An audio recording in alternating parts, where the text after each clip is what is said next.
Buongiorno, buongiorno a tutti. Una meravigliosa platea un po' indisciplinata, quindi io vi chiederei di prendere posto, così iniziamo.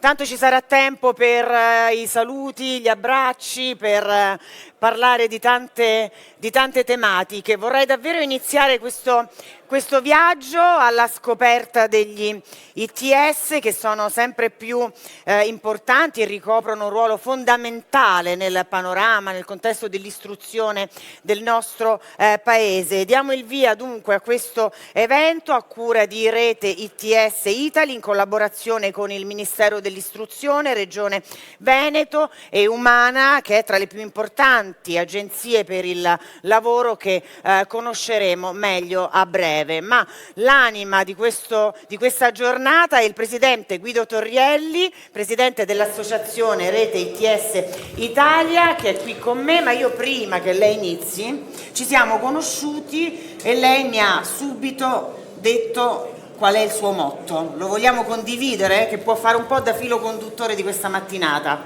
Sì. Il sistema didattico del saper fare vuol dire toccare con mano la nozione e la comunicazione.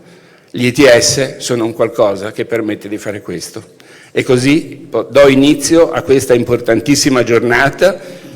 Sono emozionatissimo perché ho con me il nuovo assessore della Regione Veneto, che ringrazio moltissimo di essere presente insieme al suo direttore generale, la mia, posso dire ormai amica, con la quale ho passato 3 anni di vita vissuta a Job Orienta, trasformando completamente questo palcoscenico da un passerella di politici a una passerella di ragazzi. E lei è la mia migliore politica che conosco. Grazie di essere con noi. E chiaramente parlavo di Elena Donazan. Per passare poi al capo dipartimento del Ministero dell'Istruzione, Carmela Palumbo, con la quale da anni condividiamo, lei condivide la mia pazzia, come mi ha detto a Padova, sei un po' pazzo. Ma è bellissimo questo, sono emozionato proprio perché in mezzo a questi ragazzi che oggi non lascerò solo con parole che non significano niente, ma con fatti, che Valentina Bisti metterà in campo. E quindi io vi abbandono un attimo per ritornare su quando chiamerò qualcuno e poi per finire il tutto. Diciamo, lo schema era stato costruito in una maniera splendida, ma io sono arrivato e l'ho trasformato come sempre completamente. Ragazzi, mi raccomando, date forza a quelli che sono anche gli strumenti che noi abbiamo messo a vostra disposizione e la musica inizi e diamo il via a tutto. Grazie. Allora sì, il Presidente spariglierà un po' le carte, la musica ci sarà più tardi con un DJ, però per raccontare un po' che cosa è ITS noi abbiamo un filmato, lo vediamo insieme.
Ecco, avete visto la rete ETS, le sue 10 filiere che vanno dalla meccatronica alla moda, insomma. Adesso noi diamo spazio da una parte alle voci istituzionali e dall'altra parte gli esperti, e le incroceremo con le voci dei tanti ragazzi, dei tanti diplomati che hanno scelto questo percorso, che appunto hanno preso quindi un diploma e hanno poi iniziato a lavorare in alcune aziende. Io do il benvenuto e chiamo sul palco Carmela Palumbo, capo dipartimento per il sistema educativo di istruzione e formazione del Ministero dell'Istruzione e del Merito. Buongiorno, benvenuta. Valeria Mantovana, assessore istruzione e lavoro della Regione Veneto, benvenuta, e Marco Bussetti, direttore dell'ufficio scolastico regionale per il Veneto. Prego, vi potete accomodare. Vi lascio il microfono, facciamo donne contro l'unico maschietto, si sentirà un po' in minoranza, ce la fa? Non lo so, vediamo cosa succede. Qui cominciamo a parlare di calcio, io sono romanista, non è proprio un buon momento. Allora, Palumbo, partiamo dalla riforma degli ITS Academy, che ha introdotto, no, lo sappiamo, una serie di misure per il rilancio dell'istruzione terziaria professionalizzante. È fondamentale, l'ho detto prima, la sinergia tra le imprese e il mondo della scuola. Quali sono le prospettive? Beh sì, lei ha citato questa recente normativa, diciamo, che poi ha avuto un corollario di decreti attuativi da parte del Ministero, che peraltro erano anche inseriti negli obiettivi PNRR di riforma del Ministero dell'Istruzione e del Merito, quindi un obiettivo sicuramente importante che abbiamo portato anche tra gli impegni del PNRR. Con questa normativa, diciamo, con questo apparato normativo, in realtà abbiamo messo a sistema quello che è, diciamo, il funzionamento, la gestione amministrativa, la modalità della programmazione dell'offerta formativa da parte delle regioni, ma soprattutto, si è visto bene nel filmato, abbiamo ridefinito le aree e i profili professionali, diciamo, i profili in uscita di questi tecnici superiori, technology, ci piace chiamarli, andando proprio in ogni profilo ad intrecciare le due transizioni che ci attraversano, insomma, epocali, quindi la transizione digitale e quella green, diciamo così. Quindi ogni profilo professionale prevede delle competenze, delle skills che in qualche modo accolgono, diciamo, le innovazioni che ci provengono da questi due fenomeni, diciamo, di transizione epocale.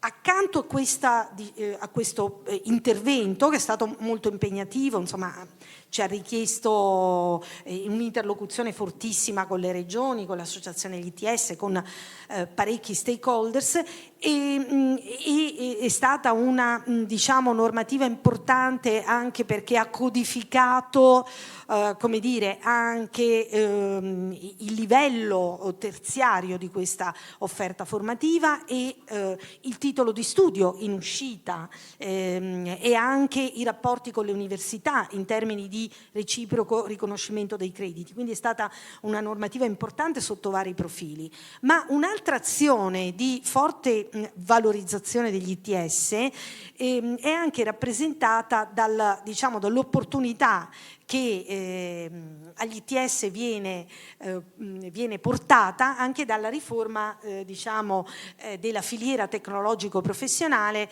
quindi il cosiddetto 4+2, perché gli ITS sono inseriti in questo rilancio verticale, vorrei dire, qualitativo e verticale di tutta la filiera del nostro paese dell'istruzione professionale e tecnica, e questo porterà sicuramente a valorizzare i segmenti precedenti, cioè la formazione professionale regionale e l'istruzione professionale, chiamiamola statale e tecnica statale, perché gli studenti potranno sempre trovare una sbocco verticale nella istruzione terziaria dell'ITS, ma sicuramente un beneficio, una sorta di win-win, di vittoria per entrambi i segmenti dell'istruzione, perché diciamo l'altro grande obiettivo che abbiamo è quello quantitativo, numerico.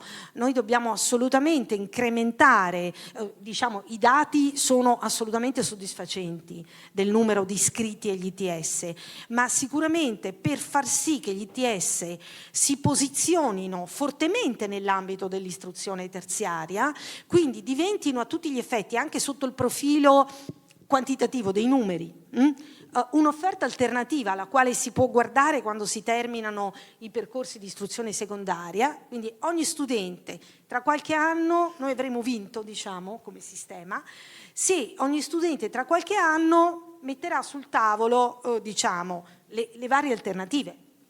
Mi inserisco nel mondo del lavoro immediatamente, entro all'accademia, entro all'università, entro all'UTS. E che proiezione avete fatto? Allora, anche qui ci sono proprio degli impegni che abbiamo preso anche nell'ambito del PNR, ci sono dei target rispetto all'aumento degli iscritti, ma sono target che in realtà abbiamo già, diciamo, il sistema degli ITS ha già raggiunto e superato. Ora, ovviamente, non abbiamo il dato aggiornato di quest'anno perché le iscrizioni sono proprio in fase di apertura, ma insomma le prospettive sono molto buone.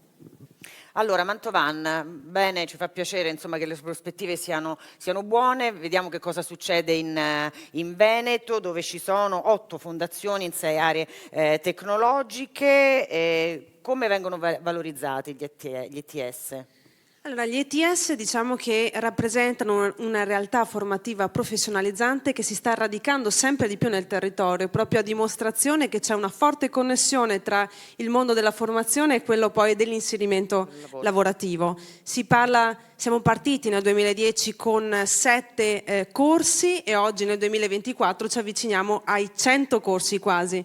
Ora partirà il nuovo biennio con circa 2500 corsisti tra ragazzi e ragazze. Io credo quindi che sia una realtà che sta assumendo sempre più importanza e rilevanza all'interno del nostro tessuto formativo. Chiaramente ora stiamo vivendo una fase di grossi investimenti sia da parte dello Stato, quindi attraverso il PNRR, sia da parte della Regione che ha sempre supportato questo mondo che offre grandissime opportunità ai nostri giovani. La grande sfida sarà quella di capire che cosa succederà dopo questa grossa portata di investimenti e quindi rendere in qualche modo queste entrate, queste risorse del PNRR strutturali e stabili. Noi chiaramente crediamo molto in questo sistema, crediamo molto nel fatto che siano gli imprenditori a guidare queste fondazioni, perché chiaramente non solo offrono una sorta di offerta formativa reale ai ragazzi, ma soprattutto permettono con facilità a questi di trovare poi occupazione nei settori dove si sono formati. Infatti questo modello risulta vincente anche dai numeri, perché i ragazzi che terminano questo percorso di studio poi nel 90% dei casi trovano occupazione. E io credo che le grandi sfide che il mercato e la società moderna ci sta ponendo davanti, quindi il progresso tecnologico e scientifico, l'intelligenza artificiale, il fatto che i nostri ragazzi, quindi voi, sarete chiamati a sostituire una forza lavoro che invecchia sempre di più, credo che siano veramente delle leve straordinarie più che leve, sono delle situazioni straordinarie dove di fronte alle sfide si possono cogliere delle grandissime opportunità, perché voi sarete chiamati veramente a fare la differenza e la differenza la farete formandovi. Ecco perché questi ITS sono strumenti straordinari che vi possono permettere non solo di trovare la giusta dimensione alle vostre aspettative anche lavorative di un domani, ma sono anche quegli strumenti che sono connessi in maniera intima con le esigenze reali del mercato, e quindi io credo che essere al passo coi tempi oggi sia assolutamente necessario. Io dico sempre, noi non dobbiamo correre o rincorrere l'emergenza, noi dobbiamo fermarci e interpretare i cambiamenti in modo tale da poter avere una visione strategica e pianificarla. Io credo che le nostre fondazioni guidate dai nostri presidenti, alcuni dei quali sono imprenditori anche affermati a livello nazionale, possa essere la giusta chiave per interpretare questo cambiamento così repentino. E io dico sempre, ragazzi, abbiate fiducia in voi stessi, abbiate fiducia nel futuro, perché noi abbiamo grandissima fiducia fiducia nelle vostre potenzialità. Non ci sono, e l'ho detto anche il giorno che abbiamo inaugurato il Job, non ci sono ostacoli o difficoltà così grandi tra chi siete voi oggi e chi volete diventare. E guardate che non esistono contesti che vi limitino, anche ad esempio il contesto familiare. Quanti di noi magari stanno vivendo dei momenti difficili a casa? Sappiamo che la famiglia del mulino bianco purtroppo non esiste, ma questo deve spronarvi ancora di più e avere quella voglia di riscatto per riuscire a realizzarvi. Quindi ragazzi, rimboccatevi le maniche, non abbiate paura anche di sbagliare, perché non c'è nessuno che è perfetto, altrimenti saremo dei robot. Per Abbiamo rimanere... sbagliato tutti, siamo arrivati qui sbagliando. Esatto, anche, no? esatto. Quindi mi raccomando, abbiate coraggio in voi stessi, credete nel futuro, noi abbiamo grandi aspettative su di voi. Grazie a tutti. Anche perché poi lo dico a tutti e due, insomma il Veneto è una regione dal punto di vista imprenditoriale molto molto vivace, quindi davvero c'è da lavorare infatti, insieme. Diciamo, io ho una visione nazionale, però sono stata tanto tempo in Veneto, ma devo dire proprio diciamo, dal punto visuale nazionale, gli ITS del Veneto sono particolarmente di qualità. E perché? Perché noi tutti gli anni facciamo un monitoraggio, anzi non noi, l'Indire, quindi un soggetto esterno al Ministero, sottopone annualmente a monitoraggio l'offerta formativa e diciamo, vorrei definirlo l'outcome, quindi i dati occupazionali che derivano da questa offerta formativa. E gli ITS del Veneto si posizionano sempre molto bene, tanti fra i primi 10. E quindi la top 10 diciamo, del monitoraggio. Peraltro il monitoraggio è stato ulteriormente diciamo così, rafforzato anche con questa normativa alla quale mi riferivo. E questo non è casuale, è dovuto al fatto che la Regione Veneto negli anni ha saputo gestire bene l'offerta formativa, ha puntato sulla quantità e qualità dei corsi più che sulla proliferazione delle fondazioni. Quindi c'è stata un'alta specializzazione di queste fondazioni nei vari settori di riferimento e questo si traduce poi in qualità dell'offerta formativa e in successo e inserimento lavorativo dei ragazzi. È un buon esempio, ma insomma ci sono tante altre regioni che poi incontreremo. Sì. Con appunto esempi positivi. Allora, la dottoressa Palumbo parlava dell'introduzione della sperimentazione 4+2, voi come vi state orientando anche alla luce insomma, della riforma di cui abbiamo parlato? Buongiorno a tutti, sì, noi abbiamo in questo momento 5 filiere aperte in Veneto, sembra un numero piccolo, ma in realtà è stato un grande lavoro. L'assessore Donazzar ricorderà che eravamo in prossimità anche delle vacanze di Natale e spingevamo in quel momento lì proprio per riuscire a sensibilizzare e attenzionare le scuole, le quali erano poi soggetti anche dei vincoli da parte dei loro organi collegiali nel poter deliberare la partecipazione. E questo è stato sicuramente un buon inizio. Tant'è vero che noi già a novembre abbiamo fatto un incontro online con i dirigenti scolastici per riprendere il discorso sulla filiera 4+2. Bene, ce n'erano 190 collegati, quindi non è un numero da poco. Il 6 dicembre riprenderemo col dottor Chiappa ancora un altro tipo di lavoro, parteciperà anche la dottoressa Palumbo a quell'incontro. Vi ritrovate? Proprio perché stiamo veramente lavorando, perché sappiamo che è un impegno legato alla progettazione forte, difficile per le scuole, va compreso, va assimilato e va soprattutto comunicato. E da questo punto di vista, partendo già da un'esperienza di 5 scuole, questo ci permetterà di sfruttare questo volano per moltiplicare il numero di coloro che entreranno anche loro attesi a provare questa filiera 4+2. Io però ho fatto anche un'altra osservazione, sì, perché sono andato a studiarmi un po' un fenomeno sociale. Noi abbiamo normalmente i cambi generazionali che duravano 25 anni. Ecco, invece adesso ci troviamo in una situazione diversa e proprio per questo dico che l'ITS, la filiera, assumerà ancora una forte importanza e diventerà un moltiplicatore sicuramente di buone pratiche, perché noi in questo momento abbiamo presenti 5 generazioni vive, se ci pensiamo, no? Quella silente, che è un po' tra i nostri nonni, i boomer, la generazione, me la sono studiata, la generazione X, Y e Z. Ebbene, noi in questo momento ci stiamo rivolgendo alla generazione Y. La generazione Y è caratterizzata, dicono i sociologi, da un aspetto che noi magari non consideriamo molto. Sono più proiettati a quello che desidereranno fare piuttosto che alla ricerca di un qualcosa che gli produca per loro un beneficio economico. Ecco, allora dobbiamo interessarli da questo punto di vista. E allora, se iniziamo già con le competenze, commettiamo un errore. Perché le competenze è qualcosa che si sviluppa e si riprende per tutto l'arco della vita. E noi dobbiamo lavorare sulle attitudini.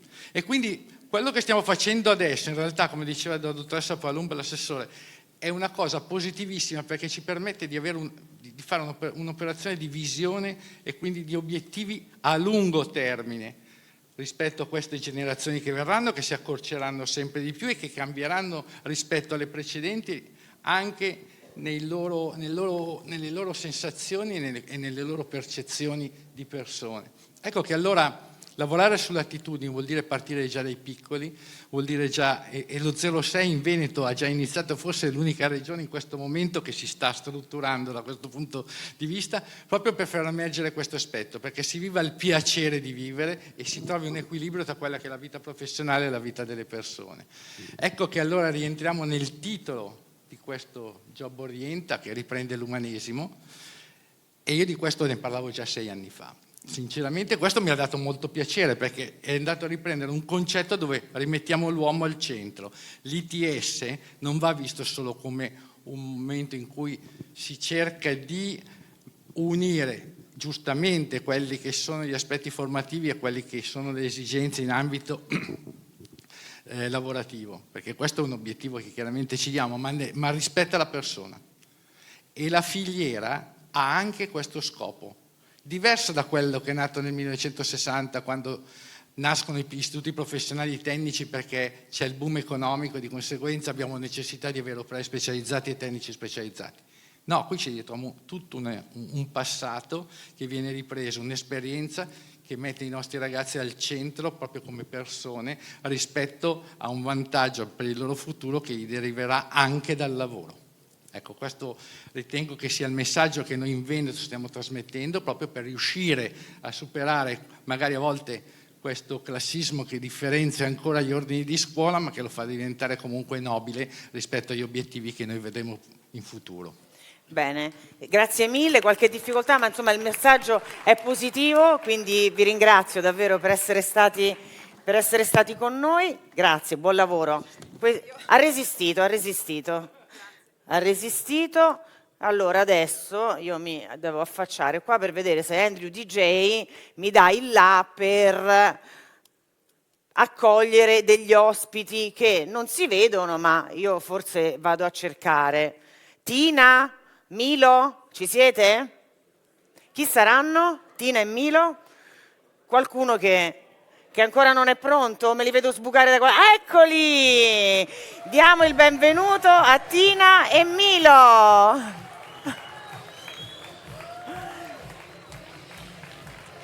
Allora, Tina, chi è Tina?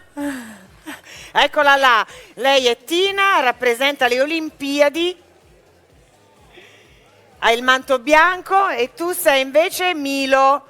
Allora, sono accompagnati da Arianna Pucci, Fondazione Milano Cortina e Renzo Minella, Fondazione Cortina. Sono le mascotte, come avete capito, di Milano Cortina 2026.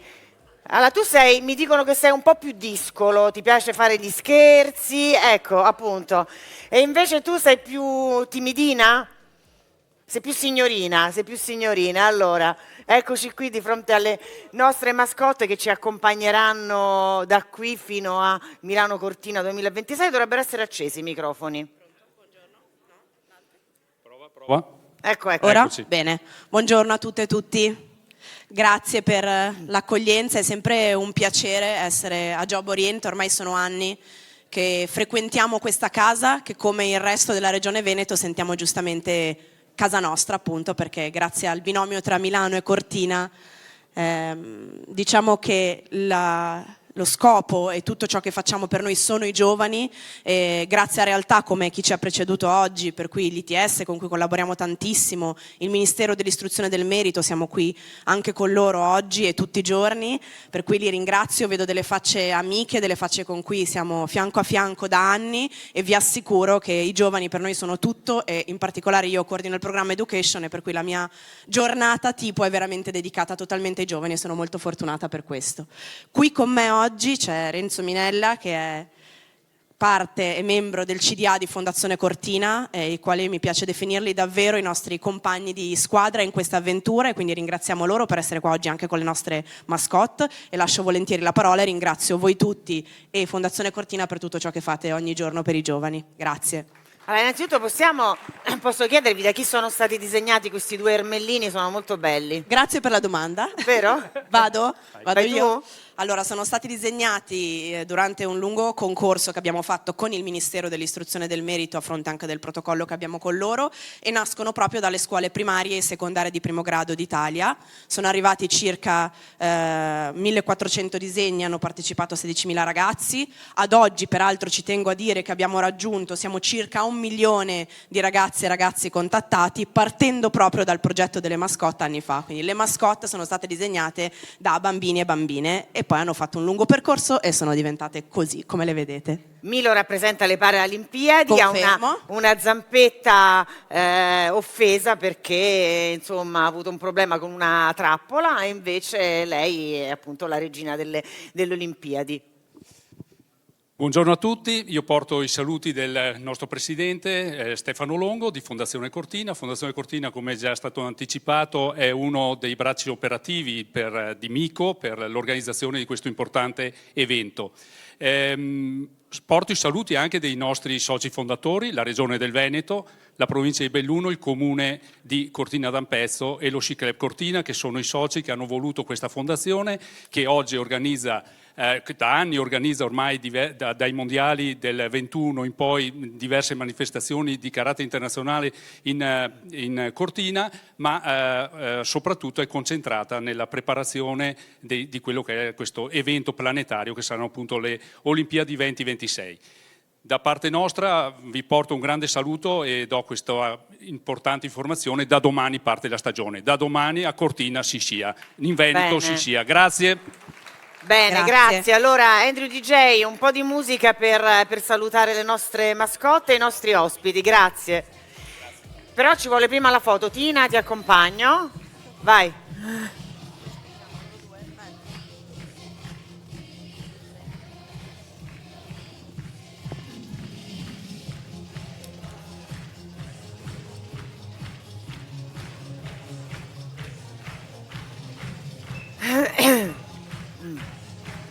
Grazie, grazie mille, grazie.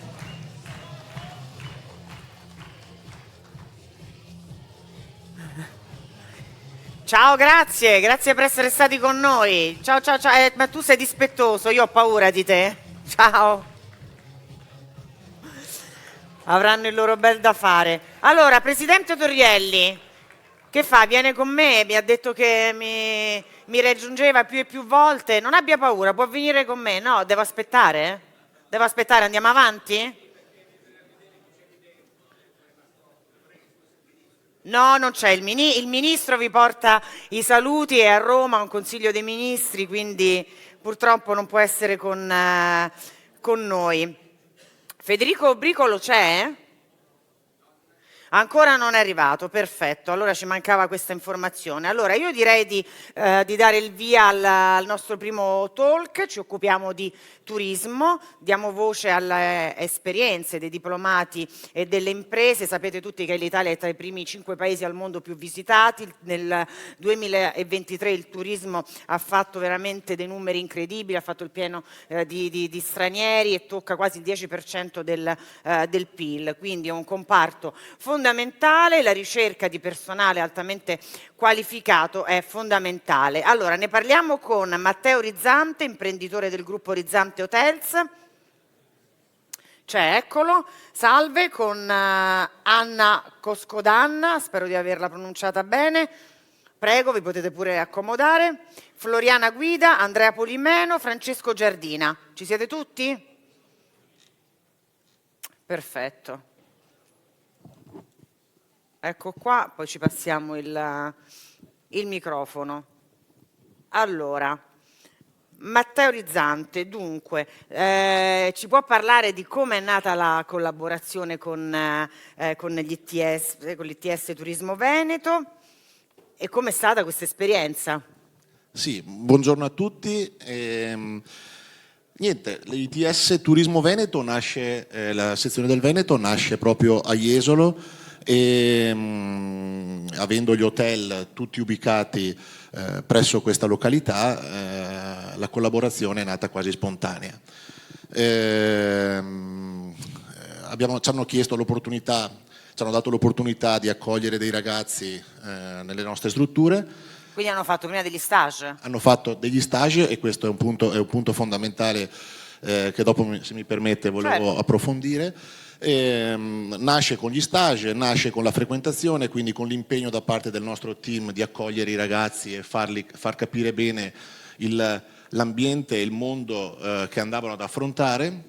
E molti dei ragazzi che sono passati attraverso le nostre strutture ancora oggi lavorano con noi. Qui Ana è un esempio che da 12 anni collabora con le nostre aziende.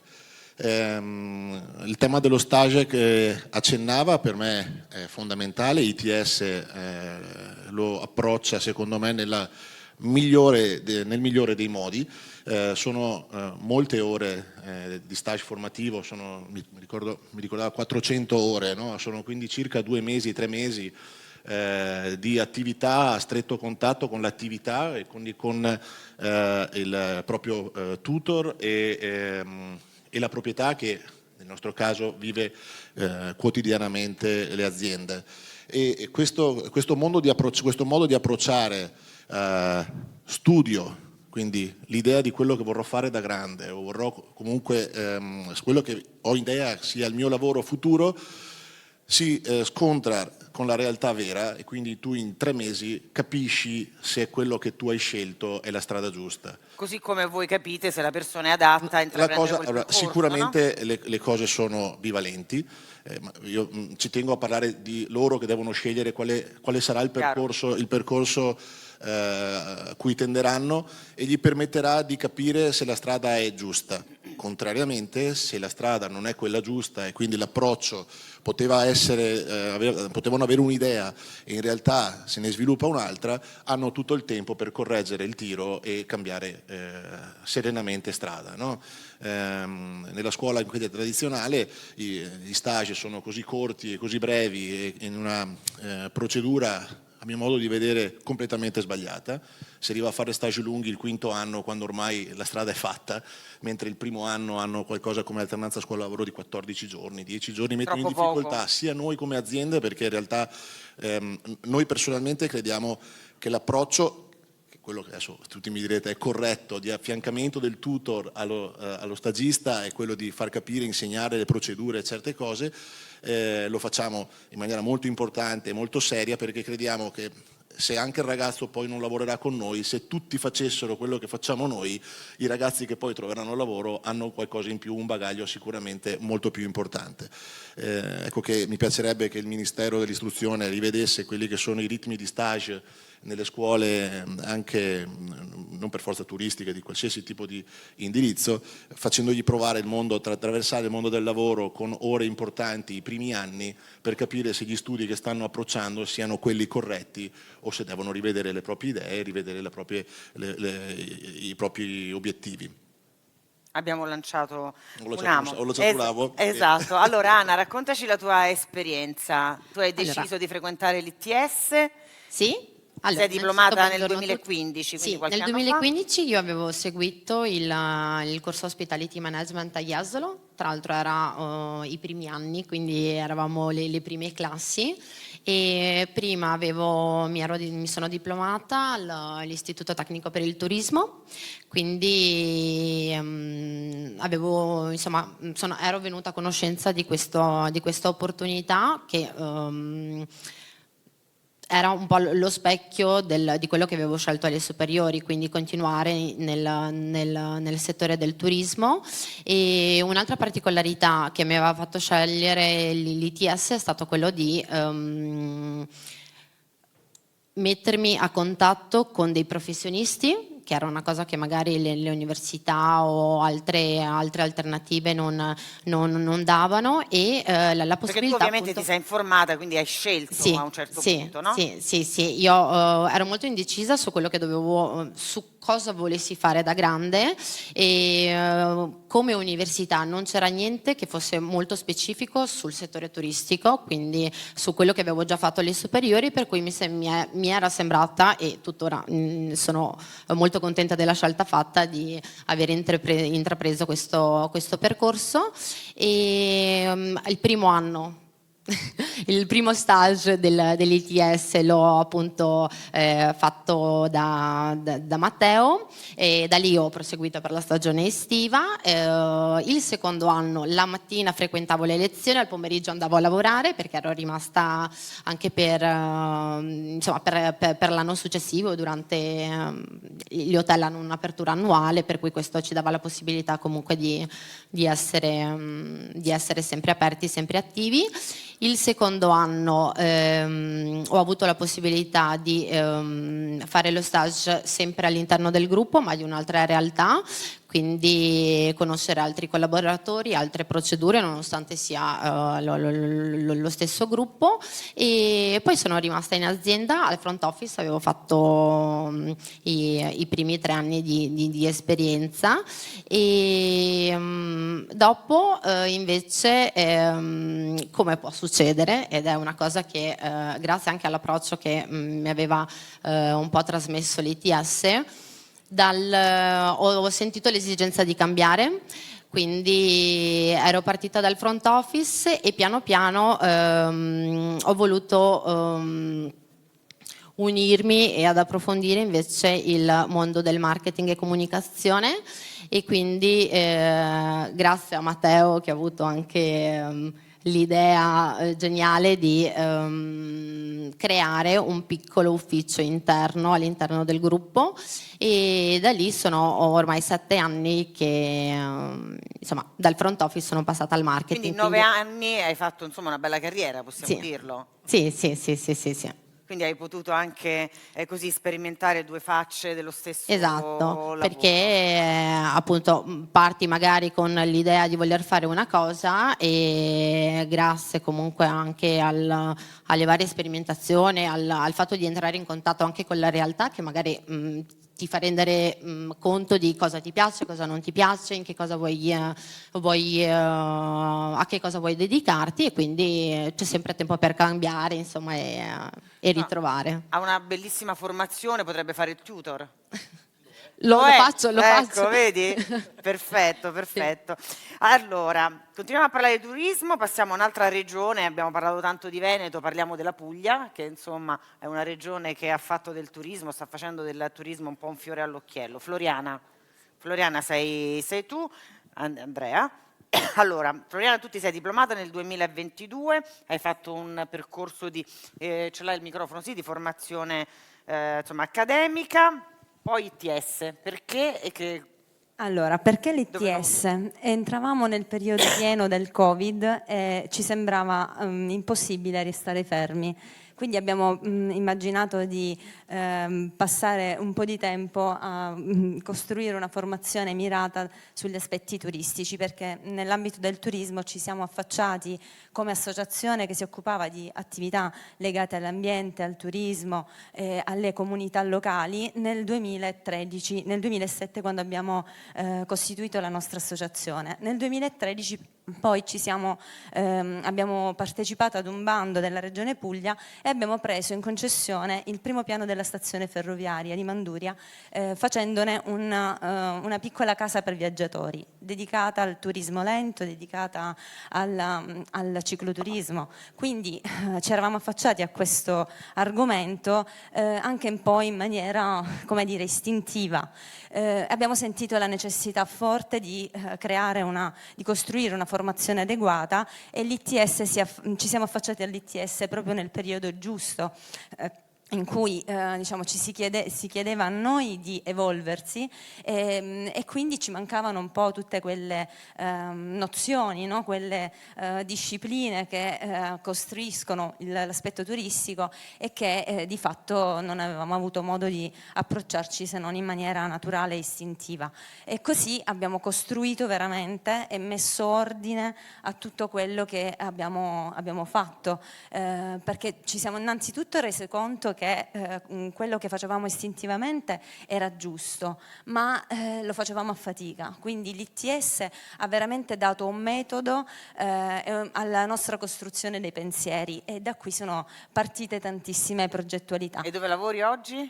Oggi continuiamo a lavorare all'interno della nostra associazione, che ormai sta prendendo piede in maniera ampia. A questo si aggiungono sicuramente degli aspetti legati alla formazione verso altri in enti di formazione, come ad esempio dei centri, quindi facciamo anche noi formazione ora legata al turismo. E invece Andrea? Ma io volevo portare una sfaccettatura un po' diversa sul valore degli ETS Academy, perché giustamente si parla di una formazione post diploma. Noi dalla brizzolatura si capisce che non siamo tanto... Il diploma l'abbiamo preso un po' di tempo fa. Però noi ci siamo approcciati all'ITS proprio in ottica di lifelong learning. Noi, nonostante la nostra formazione in politiche territoriali, in economia, avevamo necessità di una specializzazione nel campo del turismo. Abbiamo iniziato a fare progettazione, e quando io oggi rileggo i progetti scritti nel 2013 pre-ITS, dico: ma guarda un po', cioè io il marketing ce l'avevo in testa ma non l'avevo mai studiato. Poi l'ITS turismo che abbiamo seguito in Puglia ci ha dato l'opportunità di lavorare con grandissimi esperti a livello nazionale.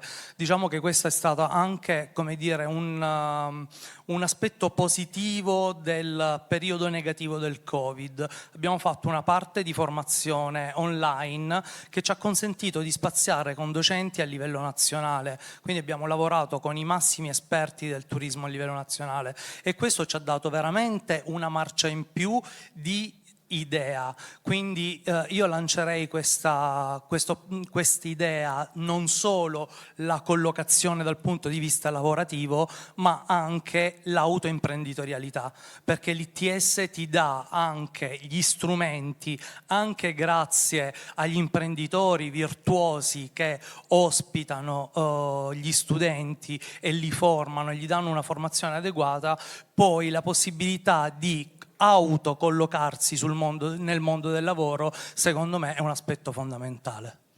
Ok, adesso con Francesco entriamo in un altro ambito, che è quello marittimo, giusto? Sì. Con l'esperienza della Fondazione Accademia Italiana della Marina Mercantile. Raccontaci bene qual è il profilo, no, l'esperienza, insomma, il profilo professionale che hai seguito. Certamente.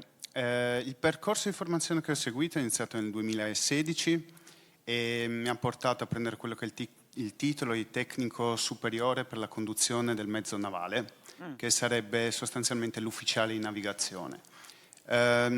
Ci sono arrivato per un percorso un po' particolare, nel senso che io non ho fatto il nautico, come tutti gli altri, la maggior parte degli altri ufficiali ha fatto, bensì ho fatto il liceo scientifico.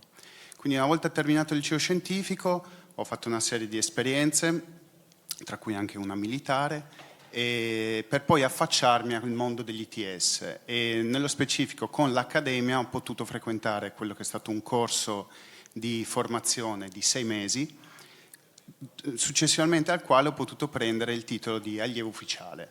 Quindi da aspirante allievo ufficiale sono diventato allievo ufficiale. Da allievo ufficiale ho fatto un nuovo concorso sempre in Accademia e ho continuato il mio percorso accademico per altri 2 anni e mezzo, quasi 3, per arrivare al titolo di terzo ufficiale, quindi ufficiali di navigazione.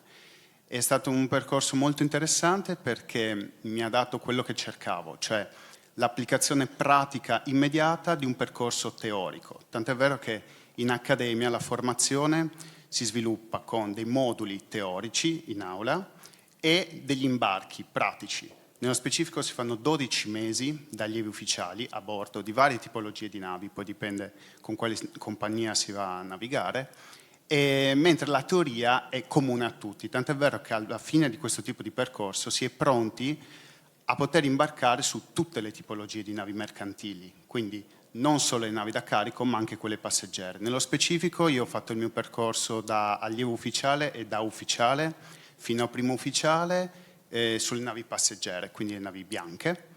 E proprio adesso, questa è una novità degli ultimi giorni, ho messo in stand-by il mio libretto di navigazione, mi sono affacciato un altro aspetto sempre del lavoro da marittimo, ma che è quello di terra, quindi sono riuscito a riutilizzare quelle che sono state le nozioni e tutta la formazione acquisita durante il mio percorso ITS, non solo per la pratica effettiva, quindi per gli imbarchi, ma sia anche per un aspetto un po' più collaterale a quello per cui avevo studiato nello specifico.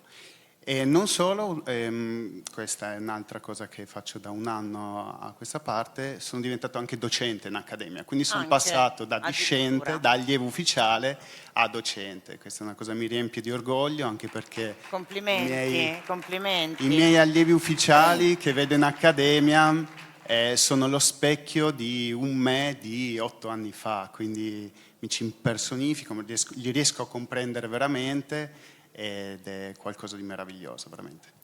Allora, bravo, bravissimo. Grazie. Proprio una risposta velocissima da parte di tutti voi, partendo da Ana.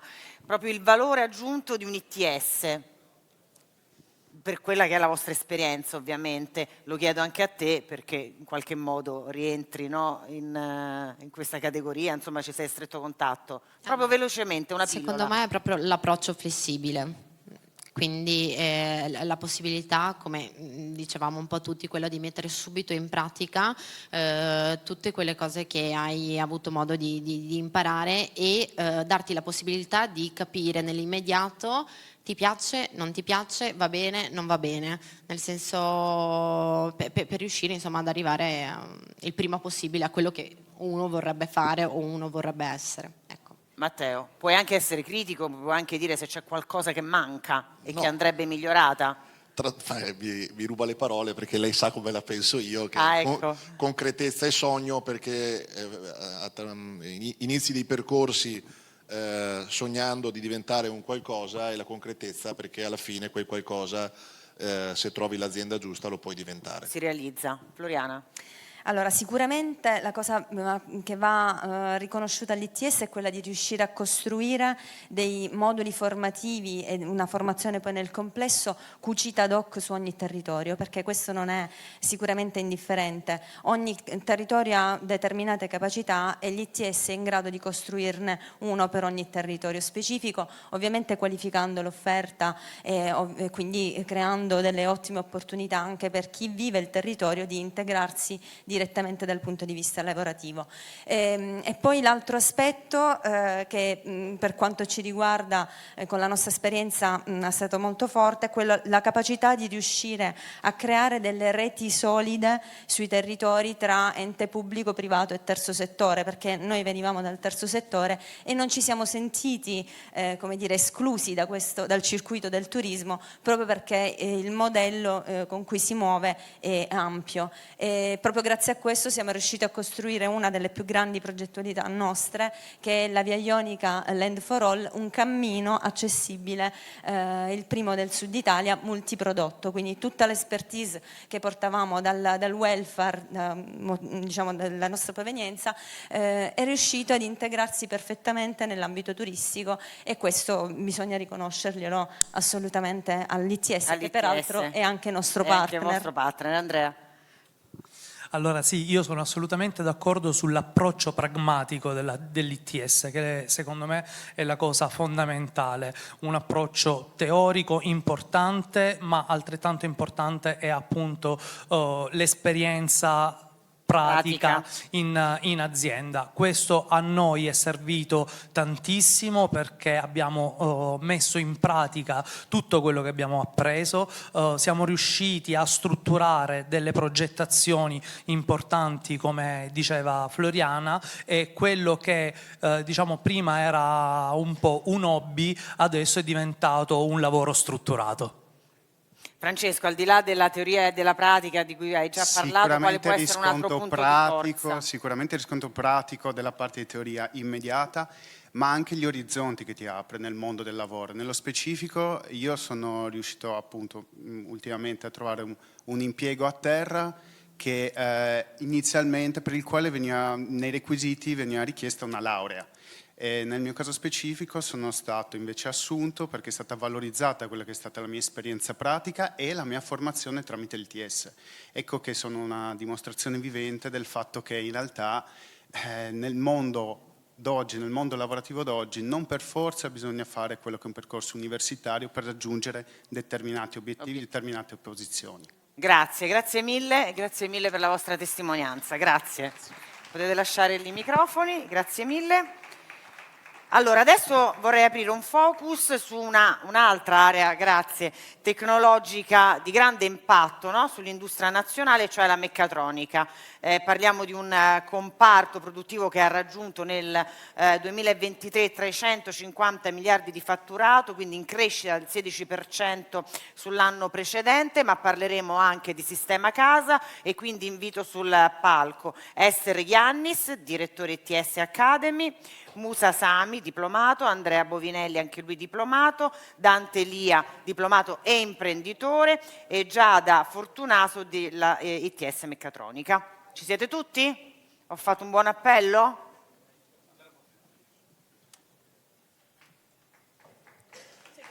Seguite l'ordine, esatto, quindi essere vicino a me. Allora, professoressa, ci racconti un po' questa realtà che possiamo definire prestigiosa, come è nata, come si è sviluppata, qual è la vostra offerta formativa? Allora, il nostro ITS nasce proprio nella calda estate del 2010 e i corsi iniziano nel 2011, eravamo in 50 allora, e la validità di una proposta formativa si vede adesso nel numero delle fondazioni che sono nate e stanno prosperando. Sono imprenditori in quel momento lungimiranti, non moltissimi, ma crescono nella nostra fondazione così come sono cresciuti in tutte le fondazioni. Ed è nel rapporto con le aziende che cresce l'offerta formativa. Già alcuni hanno detto che se noi volessimo confrontare i programmi del 2011 con quelli di oggi, non ci troveremmo quasi niente in comune, ma in comune c'è sicuramente il learning by doing, c'è l'approccio concreto, c'è lo stage, c'è la ricerca di un nuovo modello educativo e sperimentale e tanti laboratori che faticosamente stanno crescendo in questo momento anche con il PNR. E quali sono le professioni che vengono più richieste in questo campo? Allora, sicuramente, dunque, noi in questo momento siamo attivi su 3 aree. L'area più importante, storica, è quella della meccatronica, che accoglie anche all'interno il manutentore di aeromobili. Non abbiamo studenti che sono disoccupati.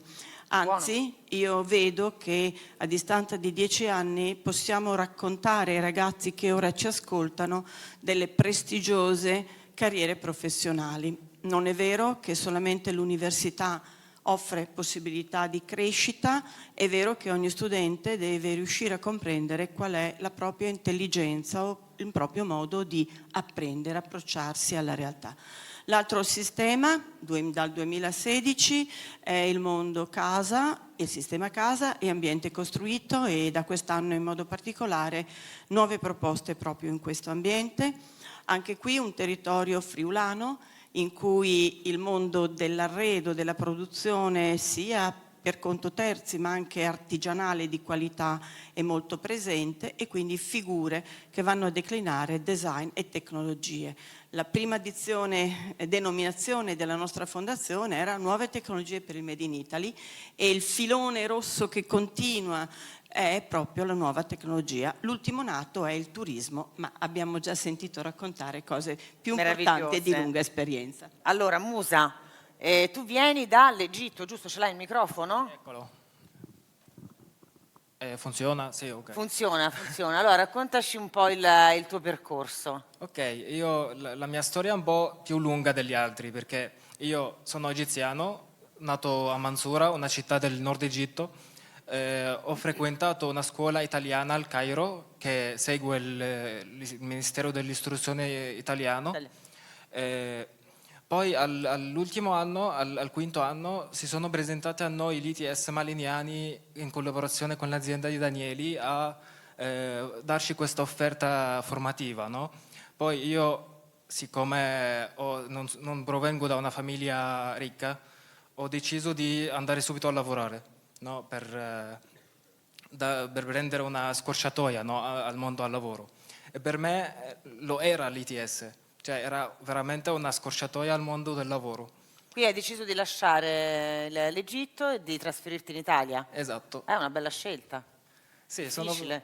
poi sono venuto all'ITS, ho finito i 2 anni di ETS e adesso lavoro a Danieli in Danieli Automation. E che cosa fai? Di cosa ti occupi? Di programmazione di livello 1 di PLC. Dicevi, scusami, non ti ho sentito. No, mi sono occupato di programmazione di PLC, di impianti di forni acciaierie. Senti, ma tu sei anche musicista? C'entra poco con l'ITS, però è una Sì. passione che sei riuscito a portare avanti? Sì, per me la musica è come hobby, suono il violino, lo vedo per passatempo. Sì. Bravo. Grazie. Bene, quindi è un consiglio che daresti anche diciamo, agli studenti, ai ragazzi della tua età che sono rimasti in Egitto, al Cairo e che vogliono misurarsi subito col mondo del lavoro? No, infatti hanno preso una buona idea del percorso di ETS. Ah sì? Sì. Io li Lo dovete sento assumere molto... allora l'ITS? Vi fa da procacciatore di studenti? No, mai. Vabbè, è una cosa positiva. Sì. Bene. Allora, Giada, anche tu sei diplomata in meccatronica, giusto? Quindi non è una materia solo per maschietti, ci sono tante donne, vero, che hanno scelto questo percorso? In realtà o no? non ce ne sono tante, Non purtroppo, tante? non in questo mondo della meccatronica. Io stessa l'ho scelto dopo un percorso particolare perché ho fatto liceo linguistico, poi mi sono laureata in lettere, ho fatto la magistrale in filosofia e successivamente mi sono approcciata al mondo ITS. In Emilia Romagna, giusto? In Friuli No. Venezia Ah, in Giulia. Friuli Venezia Giulia. ITS ok. Malignani, sì, a Udine. Ok, a Udine sempre, ok. Sì, esatto. Ho iniziato questo percorso, ho avuto modo di riallineare le conoscenze con i miei compagni che magari avevano già fatto istituti tecnici precedentemente. E poi grazie al learning by doing oppure grazie anche agli stage che ho fatto in azienda sono entrata proprio nel vivo di questo mondo della meccatronica e ne sono molto soddisfatta. Ecco, il valore aggiunto di un ITS nel tuo campo. Allora, un ITS sicuramente, parlo per le persone come me che hanno fatto percorsi diversi, è l'opportunità per imparare un reskilling, per rifare proprio le conoscenze, immaginare un futuro magari diverso da quello che si pensava di fare anni prima. Lo consiglieresti? Sì, lo consiglierei. Ecco, poi dopo il passaggio nel mondo del lavoro? Allora, il passaggio è stato graduale perché appunto ho fatto uno stage a Genova in Danieli Telerobot, quindi programmando robot. E successivamente il secondo anno ho fatto un alto apprendistato, che è una formula per cui si seguono le lezioni e nello stesso periodo si va anche in azienda. Nel mio caso avevo le lezioni la mattina, il pomeriggio andavo in azienda e quindi seguivo proprio i materiali che facevano i miei colleghi, seguivo le commesse ed ero già applicata nel lavoro, nei progetti. Successivamente è avvenuta l'assunzione dopo 6 mesi di alto apprendistato nello stesso ufficio, per cui insomma è stato un ingresso graduale e sereno, perché appunto conoscevo il lavoro, conoscevo i colleghi, l'ambiente. E oggi ancora sei lì? Sono sì, in Daniele Automation con Musa. Con Musa. E invece Andrea? Esatto, Eccomi. Andrea, tu ti sei diplomato nel 2019, raccontaci anche tu il tuo percorso, di che cosa ti occupi. Esatto, buongiorno a tutti, io mi sono diplomato nel 2019, ITS Maker di Bologna, fabbrica digitale. Il mio percorso è stato anche il mio un po' particolare, perché vengo da un periodo che anche io ho fatto liceo, diciamo, delle scienze umane, quindi completamente diverso, mi sono deciso di mettere in gioco. E il secondo tirocinio, insieme a un altro mio collega, abbiamo sviluppato una piattaforma che è poi diventata quella scelta da IMA, azienda un po' famosa per le macchine automatiche, come azienda corporate per la parte appunto di monitoraggio e, diciamo, controllo dei KPI delle macchine automatiche. Quindi da lì poi è nato il mio percorso, quindi in poche parole iniziando a sviluppare questa piattaforma appunto che poi IMA ha scelto, sono diventato anche responsabile di un team di una decina di persone, quindi seguo tutto quello che è anche la parte di sviluppo software, ma anche architettura, anche tutto il mondo AI. Esatto, perché poi l'intelligenza artificiale ovviamente impone anche che ci siano persone con delle professionalità, poi ne parleremo in maniera più precisa, insomma di alto livello. E questo l'ITS è insomma, una garanzia che dà? Assolutamente, come tutte le cose l'ITS ti dà le basi, che poi ovviamente certo. c'è la passione, la voglia comunque di imparare, di andare avanti, però secondo me ti dà delle ottime basi che poi chiaramente sono sviluppo e porta avanti. Appunto nel mio caso è stato in grado di farmi diventare responsabile di un team, di una piattaforma comunque a livello corporate, e poi nel tempo con appunto la Generative AI e tutta la parte appunto di nuove tecnologie che stanno uscendo fuori, adesso sono anche appunto responsabile della parte infrastrutturale, architetturale di queste nuove tecnologie. Quindi possiamo dire che hai fatto una bella carriera? Beh. Si può dire, Continuiamo. Diciamolo, insomma, non ci vergogniamo. Allora, dall'Emilia Romagna ritorniamo in Veneto con Dante e Elia. Tu ti sei diplomato nel 2018, però hai fatto poi un passaggio ulteriore, perché adesso tu sei un imprenditore, perché hai fondato, no, un'impresa di innovazione che si chiama Time to Beam. Time to Beam. Di cosa si occupa?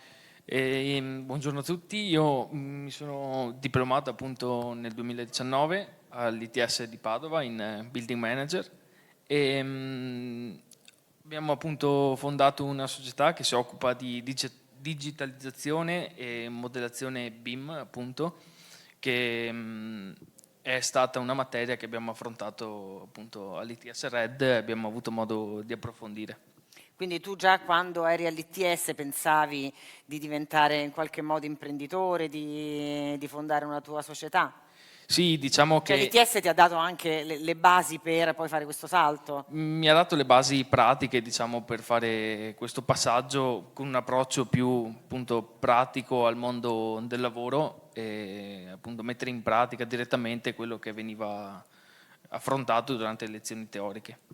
Ecco, secondo te nei prossimi 2 o 3 anni in questo ambito quale sarà la richiesta di professionisti, di che genere di professionisti?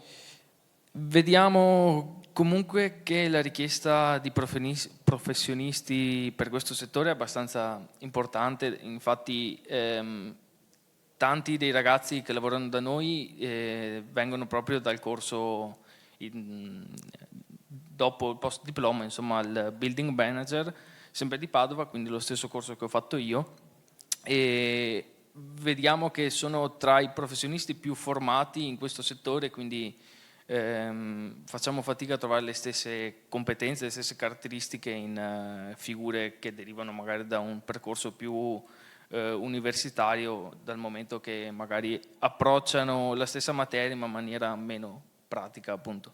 Bene, grazie mille per i vostri racconti, grazie. Adesso cambiamo completamente argomento perché parliamo di gioielli e chiamo sul palco Federico Moro e Cristina De Lucca della Nuovi Gioielli SRL. Eccoci qua, siamo in piedi così io mi sgranchisco un po' le gambe e siamo in pochi, voi sistemate le sedie, prendo quest'altro microfono.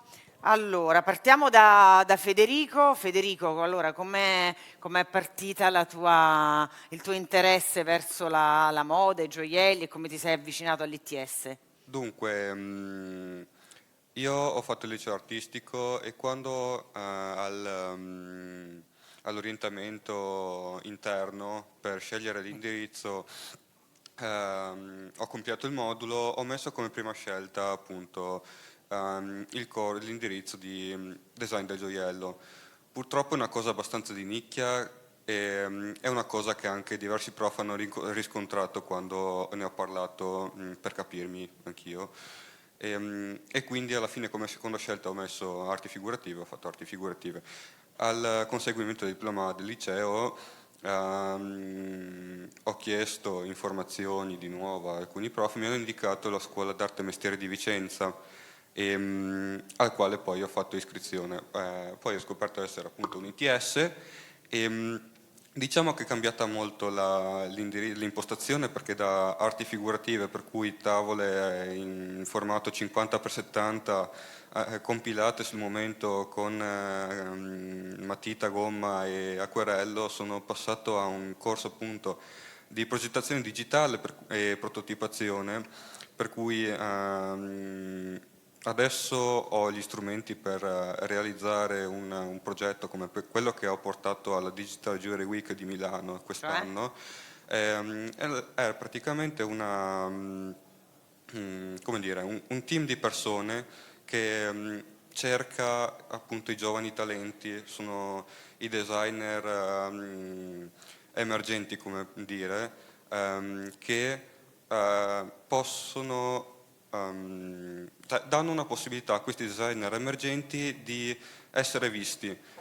Dunque io purtroppo il concorso non l'ho vinto, ma tra i vari sponsor c'era anche Luigi Cozzari, un altro gioielliere, che a seguito della settimana mi ha contattato su Instagram e mi ha fatto i complimenti per chiedermi se avessi altri progetti. Ovviamente ho detto sì, ne ho alcuni, soltanto che aspetterò altri concorsi, appena c'è un'opportunità, insomma, mi metterò di nuovo in gioco. E poi com'è avvenuto l'incontro con Cristina? Diciamo che appunto sono i 2 anni di ITS.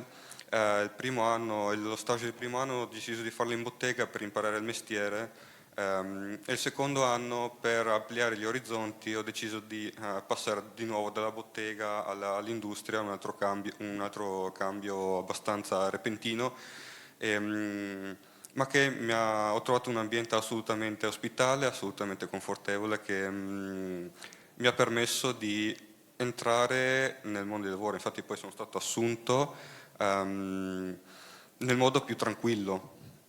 A luglio con la proclamazione a Vicenza, poi tempo tecnico di compilare le carte e iscriversi al centro per l'impiego, a settembre ho cominciato ufficialmente a lavorare. Insomma, ha dato una bella opportunità a questo Sì. ragazzo. È anche un ragazzo che merita molto. Ecco, diciamo che buongiorno a tutti, io rappresento appunto la Nuovi Gioielli, un'azienda orafa che si propone come un po' una azienda che produce sia prodotti di propria lavorazione che anche lavorazione per conto terzi.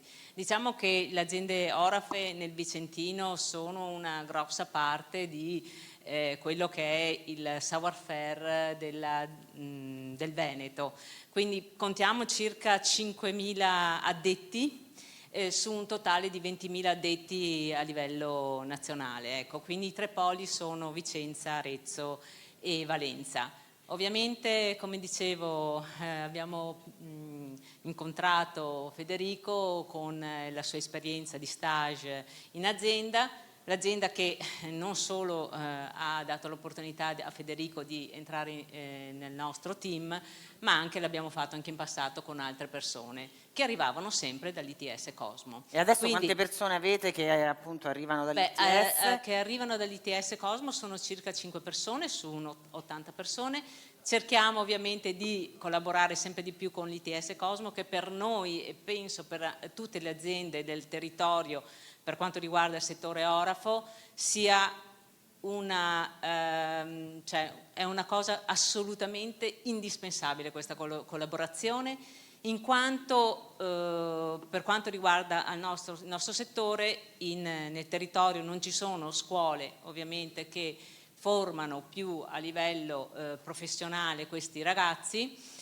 Una volta c'erano delle scuole professionali, adesso poi sono state tolte e quindi gli unici strumenti che l'azienda ha per avere delle persone che poi arrivano e si professionalizzano sono appunto questi istituti.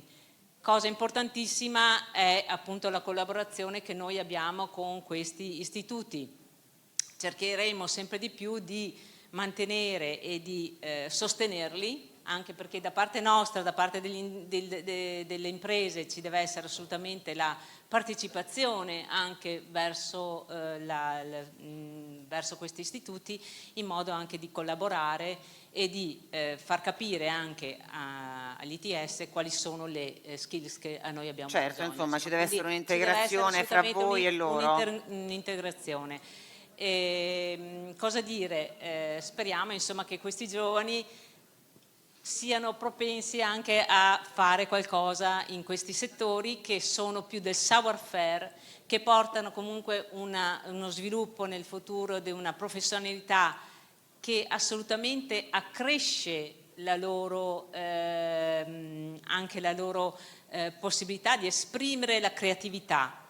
E comunque sia un comparto che è un'eccellenza italiana. È un comparto che è un'eccellenza italiana e che posso proprio anche dire che non è solo italiana.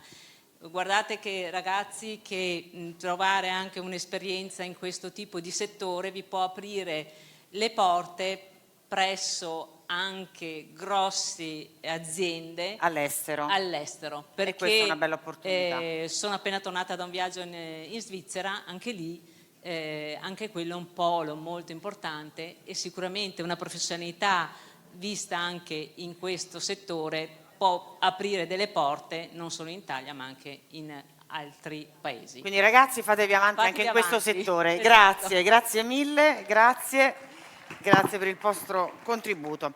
Dunque parliamo adesso di Umana, lo dicevamo prima, no, non parliamo di Umana perché vedo che il nostro presidente ritorna sul palco, quindi io gli cedo tutto lo spazio di cui ha bisogno, ma abbiamo una premiazione, presidente? Oppure non so, ancora no? si chiama premiazione o qualcos'altro. Innanzitutto prima ho ringraziato tutti i presenti, ma in particolar modo avevo dimenticato il mio ministro Marco Bussetti, che a Genova l'avevo conosciuto in occasione del Salone dell'Orientamento e quindi non lo avevo presentato prima, ma ci tengo a ricordarlo anche come persona con la quale ho lavorato per molto tempo. E parlando di persone con le quali si è lavorato molto tempo, io direi che in una formula così improvvisata, non del tutto, forse anche un po' costruita, voglio ringraziare innanzitutto il presidente della Fiera, direttore generale della Fiera, e Francesca Sivellonghi, che è poi l'anima e il cuore di tutto il sistema, per un applauso a Francesca che lo merita tutto, per la disponibilità a portare avanti questa sorpresa, che se vado avanti un po' è veramente una cosa importante, una sorpresa, no? Io la lascio parlare. Non allora chiamerei qui Elena Donazan, perché per 3 anni... Un po' un segreto di Pulcinella, ma noi ci proviamo comunque per 3 a anni raccontare la sorpresa. abbiamo avuto l'occasione di lavorare insieme e quindi grazie. Per me è stato un piacere e oggi non ne potevo fare a meno di averla qui vicino e ho avuto la possibilità attraverso il presidente della Fiera, che invito a salire sul palco suo, poi direi, e ringrazio molto per quello che dà agli ITS. Certamente, stavo aspettando, no, ho suggerito il gobbo, ce l'ho sempre. E il direttore generale, che chiederei di salire a bordo, grazie, perché è lui che ha poi... Venite qua?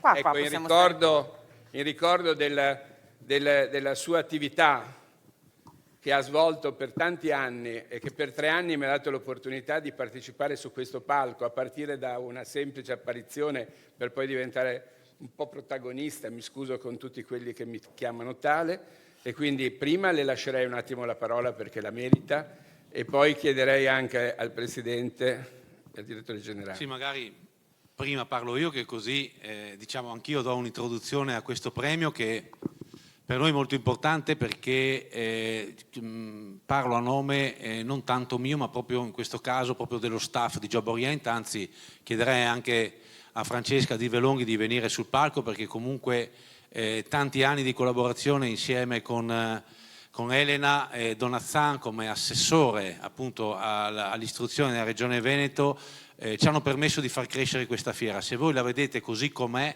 è perché negli anni questa fiera è sempre riuscita a crescere, a portare novità, e questo perché c'è uno staff dietro che ci lavora. Ovviamente la partnership di Verona Fiere è con la Regione Veneto e poi con la collaborazione del Ministero dell'Istruzione, del Ministero del Lavoro e dunque anche del Ministero dell'Università e della Ricerca, ma Elena Donazzan da assessore in tanti anni ci ha messo tanto del suo, e credo che adesso che non è più assessore, dunque non avrà più diciamo, questo contatto diretto diciamo, d'ufficio con noi, ma che lo manterrà sempre, perché ovviamente tante sono le idee anche che porterà da altre parti, da altri incarichi che ha avuto, però per noi era davvero importante dare questo riconoscimento a chi con noi ha lavorato e è riuscito a far crescere questa manifestazione fieristica per il servizio che dà ai tanti giovani, che è poi l'obiettivo che abbiamo tutti con lo scopo di questa proprio di Job Orienta. Dunque grazie Elena a nome di tutta Verona Fiere per tutto quello che hai fatto per Job Orienta in questi anni.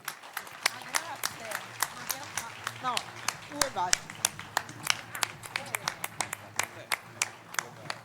Aspetta, ti diamo anche il premio? Te lo Allora, vediamo questo premio allora. Sono emozionata perché... Ecco. Oh, che meraviglia!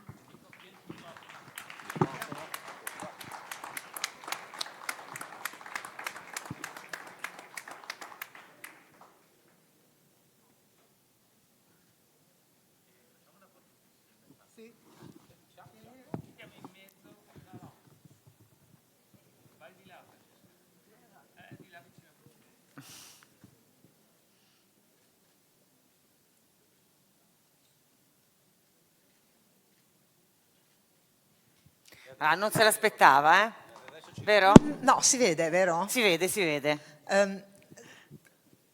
Ho sempre aperto questa fiera. 19 anni sono tanti, lo dico con proprio il peso leggero di una storia bellissima che abbiamo contribuito insieme a far crescere. Molti volti sono diventati poi una compagnia. Io sono un'appassionata di Tolkien. Abbiamo un po' fatto una compagnia che nelle sue diversità, con i ruoli diversi, ha portato a Job Orienta sempre tanta passione, e per me questo è stato bello da assessore di questa terra benedetta che è il Veneto e di questa anche manifestazione che è diventata negli anni un punto di riferimento nazionale. Devo solo dire una cosa però a tutti, anche ai ragazzi che ci stanno ascoltando: non sono i ruoli che fanno le persone, sono le persone che fanno i ruoli. C'è sempre un protagonismo che è una responsabilità personale nell'incontro con l'altro da te. È il tuo mondo del lavoro, è il percorso che fai col tuo magister della vita, sono le persone che si incontrano e sempre ci si attrae tra simili. Allora la storia degli ITS è stata un'attrazione tra simili. Credevamo e abbiamo creduto, visto che siamo qui, così ringrazio Guido. Guido ha portato una forza di entusiasmo che abbiamo tutti visto. I presidenti degli ITS, se i risultati che sono stati ben detti dall'assessore Mantovan prima sono quelli del Veneto, perché abbiamo uomini e donne che hanno creduto in questo percorso, i presidenti per primi con le tante responsabilità che ci sono, il mondo della scuola, insomma queste sono assunzioni di responsabilità personali. E poi c'è stato un presidente particolarmente innamorato di Job, ed è proprio il presidente Bricolo. Tante sono le fiere, lo dico a tutti gli interlocutori che sono qui, che sono ospitate da Verona Fiere, anche importanti, budget, no? Perché poi questo è un sistema che deve reggere economicamente e finanziariamente. Job Orienta è una fiera a perdere, se volete, è una fiera di generosità. Negli Stati Uniti la chiamano civil servant, ma a me piace chiamarla responsabilità sociale. In italiano, con la consapevolezza della nostra storia, qui a Job Orienta la storia d'Italia si fa attraverso l'istruzione e la formazione grazie agli uomini e alle donne di buona volontà. Io sono stata un pezzo di questa, sono fiera di questo e continuerò ad esserlo per quello che sto facendo oggi, e lo dico a chi non lo sapesse perché è una forma di, spero, restituzione a voi. Io oggi, ragazzi, sono vicepresidente della Commissione Industria del Parlamento Europeo. Sono partita facendo quello che la passione e il mio talento mi dava, anche la rappresentante di classe, anche la rappresentante di istituto.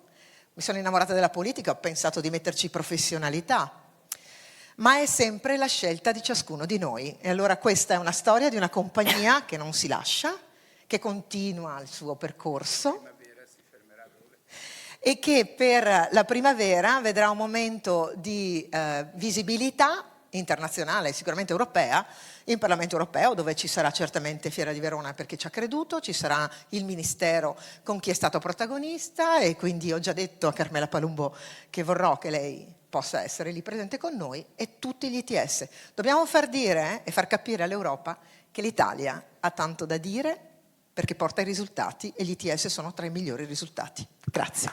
Grazie. Complimenti.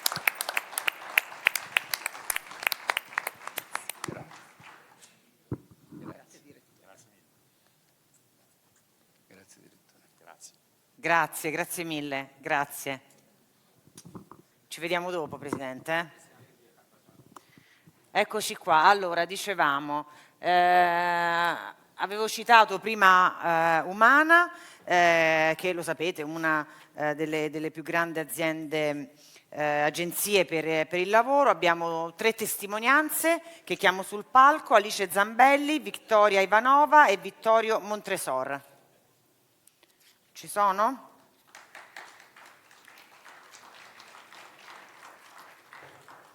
Allora, Alice, Vittoria e Vittorio. Mettetevi qui seduti vicino a me. Allora, partiamo da Alice. Alice, sei tu? Esatto. Alice non ha il microfono, esatto. Allora, Alice, tu ti sei diplomata lo scorso anno in Digital 2022 Digital Marketing di prodotti agroalimentari. Esatto. Allora, raccontaci come sei venuta a conoscenza di questo percorso, dove lavori oggi, insomma un po' la tua storia. Certo. Facci sognare. Ci provo. Allora, io ho scoperto l'ITS grazie un po' alla mia scuola, quindi diciamo che è stato più un percorso conoscitivo all'interno, quindi magari di convegni, di concorsi, o comunque c'è stato molto contatto tra la mia scuola, che io ho fatto un istituto tecnico agrario nella provincia di Modena, e l'ITS di Tech and Food, Digital Marketing di prodotti agroalimentari, che io ho svolto a Reggio Emilia. Diciamo, io ho 22 anni e abito nella provincia di Ferrara, quindi ogni mattina mi percorrevo 1 ora e mezza ad andare, 1 ora e mezza a tornare, quindi 3 ore al giorno di macchina tutti i giorni, per fare 8 ore di scuola, quindi di, diciamo così, di formazione, esatto, tra me e l'ITS. E grazie poi successivamente ai vari percorsi che abbiamo fatto io e l'ITS Tech and Food, e poi successivamente diciamo Umana, nel secondo anno ho potuto avere un buon contratto, diciamo così, di apprendistato, grazie poi a Umana, che ha dato un grosso aiuto tra me e l'ITS. Come hai incontrato Umana? Allora, Umana li ho incontrati, diciamo così, quando l'ITS ha dato l'opportunità di iniziare l'apprendistato in generale, perché diciamo così nel secondo anno si è suddiviso 3 giorni come nella parte di studente, quindi diciamo che andavo a lezione normalmente, ordinariamente, mentre nelle ultime 2 giornate della settimana le dedicavo, o stavo a casa perché inizialmente non avevo diciamo così, il lavoro, o ho iniziato così a ricercare un lavoro anche solo per queste 2 giornate. per iniziare ad avere così un buon contatto col mondo del lavoro, e quindi Umana è, diciamo così, entrata in gioco in questo fabbisogno, perché io cercavo questo bisogno, cercavo di capire, io voglio imparare imparare nell'ambito di teorico, però anche pratico, quindi grazie a Umana ho iniziato questo contratto di apprendistato presso un'azienda di impianti per pastifici, Fava SPA di Cento, di Ferrara, e la quale appunto mi ha fatto molto spaziare all'interno dell'azienda, perché non ho, diciamo, fatto un solo lavoro, quindi solo amministrazione o solo lavori tecnici, ho potuto spaziare all'interno dell'azienda, quindi ogni settimana, ogni 2 o 3 settimane, perdonatemi, mi sono divisa i lavori, quindi a una parte andavo nella parte amministrativa, quindi imparavo, non so, a fare le fatturazioni, o imparavo a gestire le bolle, oppure un altro mese ho potuto dedicarmi alla parte di documentazione, oppure nella parte dell'officina, quindi sono andata in officina, scarpe antifortunistiche, che magari nessuno lo direbbe, però mi è servito molto anche a imparare a conoscermi, a capire che cosa potesse essere utile anche nel mio futuro, e soprattutto capire che cosa mi piaceva, quindi, cosa volevi fare? quello che volevo fare. E poi hai quindi, capito? dopo ho capito, E che assolutamente. Dopo io ho sempre amato la parte, diciamo così, delle aziende agricole, quindi sull'ambito agricolo e agroalimentare. Ad oggi io lavoro purtroppo non con Fava SPA, ma in un'azienda, la CIA, Confederazione Italiana Agricoltori, lavoro come tecnico per le aziende agricole, quindi gestione, burocrazia, finanziamenti, bandi e tantissimo altro, e mi ha permesso appunto anche Umana di, diciamo così, intraprendere un buon percorso formativo e soprattutto anche lavorativo. Lavorativo, Certo. certo. Vittoria, invece il tuo percorso di studi si svolge nel Lazio, giusto? Sì. Di cosa ti occupi e come è andato Allora, questo percorso? Intanto buongiorno a tutti. Inizio col dire che ho frequentato il geometra da Anagni. Poi sono venuta a conoscenza dell'ITS Meccatronico del Lazio Academy presso l'ufficio dell'impiego, e ho deciso di iniziare questo percorso proprio per la specializzazione tecnica che poi offre a noi ragazzi che lo frequentiamo, che l'abbiamo frequentato insomma. Poi è per l'inserimento dei ragazzi presso le aziende socie dell'Accademia. E come è capitato a me, io sono entrata presso la Sacar SPA Frosinone, un'officina meccanica alla Scagna, e ho iniziato tirocinio lì, e mi sono trovata subito bene. E anche loro si sono trovati bene con me, infatti mi hanno chiesto di firmare il contratto, e in questo momento entra in gioco Umana, che col contratto duale mi ha permesso di frequentare il corso la mattina, facendo le lezioni, studiando le materie tecniche in classe, e poi lavorando presso la Sacar pomeriggio. Mi sono trovata molto bene sia a studiare che a lavorare, e poi sei contenta insomma di quello che fai, e questo passaggio con Umana è stato comunque fondamentale, no? Sì, sono molto soddisfatta per come è andata la mia esperienza, il mio percorso. Quindi lo consiglieresti? Sì, lo consiglierei, è veramente molto formativo e importante. Vittorio, invece noi con te ritorniamo in Veneto, giusto? Certo. In Certo. Veneto, tu sei uno studente giovanissimo del secondo anno? Sì, io Raccontaci. sto ancora frequentando l'ITS, sono al secondo anno presso l'ITS Meccatronico qua a Verona, e io sono venuto a conoscenza di questo ITS per caso, perché stavo giocando con dei miei amici, e uno di un anno più grande di me a una certa mi fa: io domani devo andare a scuola. E io gli faccio: ma come? A scuola? Ma non hai già finito? Io faccio l'ITS. E da lì E tu diciamo hai detto che... che cos'è l'ITS? Ti sei Esatto, ho informato? scoperto un po' la scintilla, mi sono informato e ho scoperto che anche qua in Veneto ce ne sono parecchi, tanto che all'inizio era veramente un po' confuso dalla quantità di ITS che ci sono presenti, però comunque... Però tutti in campi diversi. Esatto, proprio per questo comunque ho cercato quello che potesse aiutarmi a sviluppare le mie conoscenze, in quanto io ho fatto una formazione di elettronico alle superiori e ho trovato nell'ITS meccatronico e automazione la giusta formazione per me, per quello che mi piace fare. Fin dal primo anno abbiamo iniziato il tirocinio in azienda e io mi sono interfacciato fin da subito con Acciaierie di Verona, che fa parte del gruppo Pittini, e tramite il contratto duale di terzo tipo con Umana sono riuscito adesso a lavorare lì in contratto di apprendistato, che non è una cosa scontata, perché alcuni miei compagni invece non sono in apprendistato. L'obiettivo dell'apprendistato è quello di venire assunti, quindi è proprio un percorso che inizia e ci si aspetta che finisca anche molto bene.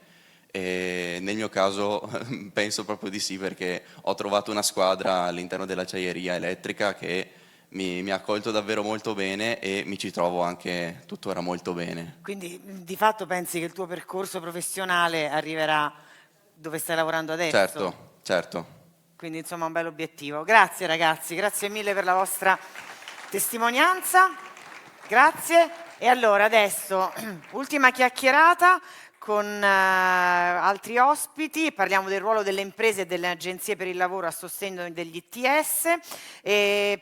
Chiamo Raffaella Caprioglio, presidente appunto di Umana, Alfonso Balsamo, Advisor Education di Confindustria, e poi Marco Valerio Cervellini, vice capo divisione formazione agenzia. Eccolo, non ti trovavo, dov'eri? È circondata. Per la cybersicurezza, tu sempre sportivo, scusate questa parentesi, ma Marco Valerio è una persona che conosco da tanto tempo, mi fa piacere averti qui come tutti gli altri ospiti. Allora Presidente, questi ragazzi insomma hanno raccontato un po' l'importanza di Umana, anche io la conoscevo poco e davvero è un valore aggiunto per i ragazzi che si affacciano al mondo del lavoro, date una possibilità in più. Sì, buongiorno a tutti. Noi che siamo un'agenzia per il lavoro abbiamo come obiettivo quello di rispondere a ciò che le aziende ci chiedono. Siamo sul mercato da 26 anni e quando ormai 13 anni fa abbiamo mi sono stati proprio presentati da Confindustria i nascenti ITS, abbiamo subito capito che era qualcosa, un'opportunità da cogliere al volo, e abbiamo aderito in quel momento subito ai primi ITS nati in Veneto. Oggi noi siamo soci o collaboriamo con più di 40 fondazioni, ma abbiamo una grande passione per gli ITS che nasce dal fatto che, visto che, come vi dicevo, il nostro core business, il nostro obiettivo è quello di rispondere a ciò che le aziende ci chiedono, gli ITS sono una risposta straordinaria, perché sono ragazzi preparati. Prima ho fatto diverse interviste e mi hanno chiesto: è vero, questi ragazzi, il futuro delle aziende hanno bisogno di questi ragazzi? Ho detto: oggi hanno bisogno di questi ragazzi. Ma l'ITS è il contratto di alto apprendistato, mi fa piacere che se ne sia parlato così diffusamente, perché il contratto di apprendistato è un contratto di lavoro a tempo indeterminato.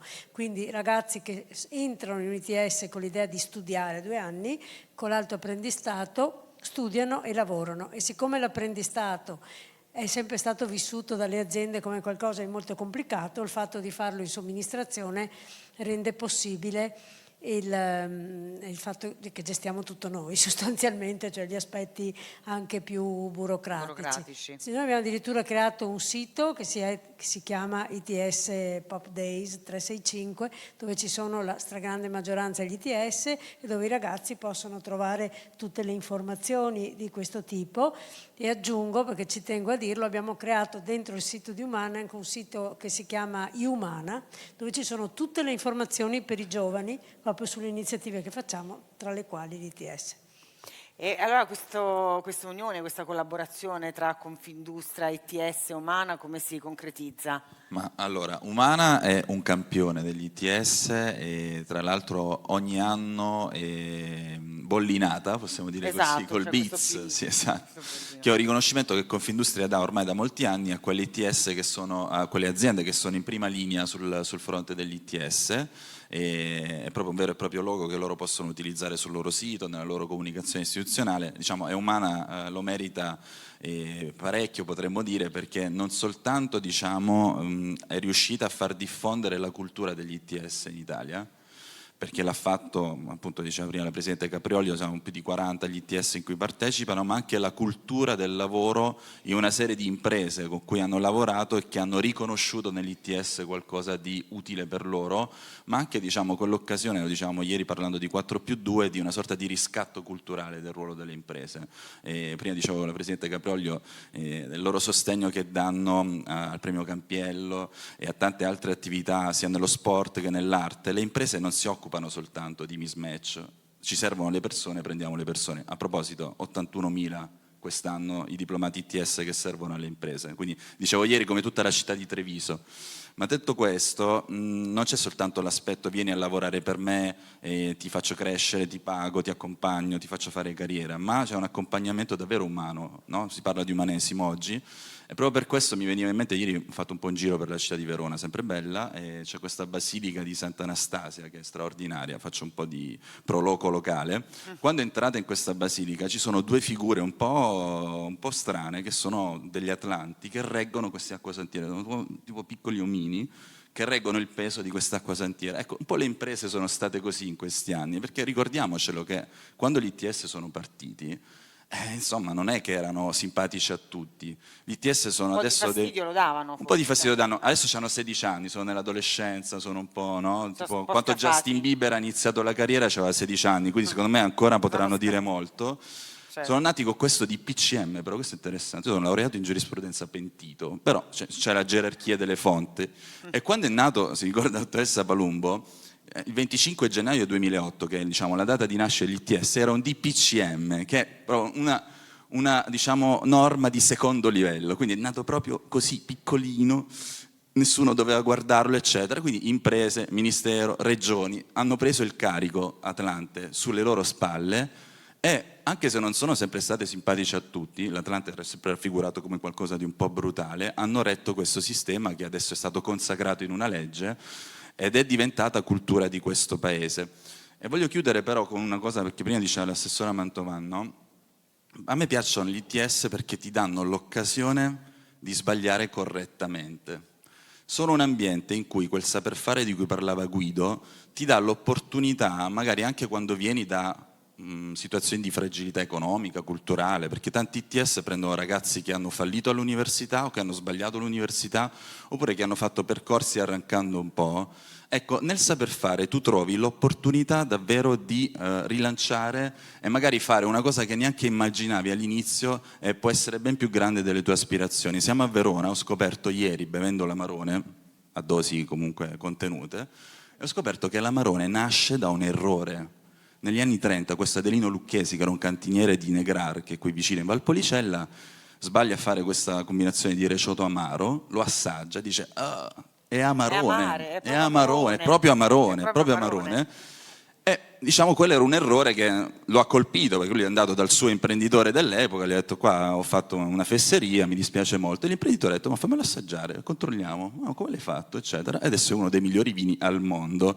Ecco, negli ITS succede proprio così, perché la vicinanza delle imprese, magari anche quando fai un errore o fai una cosa che non ti aspetti perché hai fatto un percorso, dicevo prima, un po' arrancando, ti dà l'opportunità di rovesciare quell'esito in qualcosa di positivo. E questa è una cosa molto importante perché adesso sta andando a cascata sul livello di scuola secondaria e il metodo ITS può, diciamo, irrorare questa sua forte virtù anche in tutto il sistema scolastico, io spero prima, anche in futuro, anche nei licei e tutte quelle scuole di umanesimo del nostro paese. Grazie. Allora, Marco Valerio Cervellini, che si occupa di formazione per l'Agenzia per la Cybersicurezza Nazionale, questo è un tema di grandissima attualità e sempre di più servono persone qualificate che possano essere inseriti in questo contesto lavorativo molto complicato e di altissimo livello. Assolutamente sì, devo dire che per me è stata una scoperta straordinaria quella degli ITS. Io l'ho scoperta soltanto un paio d'anni fa e devo dire che è un mondo veramente bello, interessante, coinvolgente, e come Agenzia per la Cybersicurezza Nazionale stiamo cercando di attrarre nuovi talenti che abbiano quelle capacità informatiche che oggi servono al nostro Paese. Basti pensare che nell'ambito della cybersicurezza nel nostro Paese mancano almeno 100.000 persone e con l'entrata in vigore adesso della direttiva NIS 2 ne mancheranno ancora di più, perché fa parte della strategia nazionale del nostro Paese. Basti pensare che l'Italia è il terzo paese in Europa più colpito da attacchi informatici, il sesto nel mondo. Quindi per noi è fondamentale adesso cercare di attrarre quei ragazzi che abbiano degli skill informatici straordinari. Abbiamo gli strumenti, abbiamo le risorse e soprattutto c'è la possibilità di venire addirittura attraverso gli ITS a venire a fare il tirocinio presso l'Agenzia per la Cybersicurezza Nazionale e perché no, anche con la possibilità poi attraverso dei concorsi all'interno dell'Agenzia essere assunti. L'Agenzia ha dei livelli stipendiali, ragazzi, veramente accattivanti, e questo perché proprio il mondo degli hacker, il mondo dell'informatica ha dei livelli elevati e per poterli attrarre necessariamente dobbiamo adeguare anche noi l'aspetto economico, altrimenti non verrebbero. E soprattutto una cosa, noi stiamo andando moltissimo nelle scuole medie superiori, quarti e quinti, proprio per indirizzare i ragazzi a un orientamento scolastico professionale che sia più vicino a quello della cybersicurezza e attraverso gli ITS.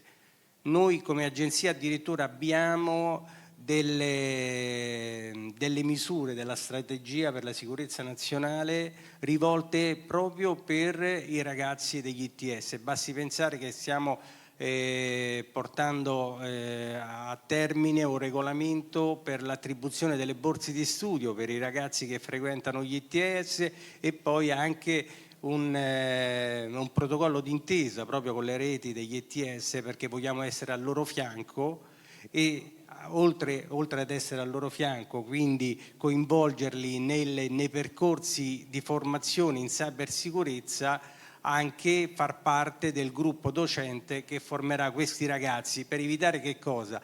Per evitare che poi noi scopriamo questi talenti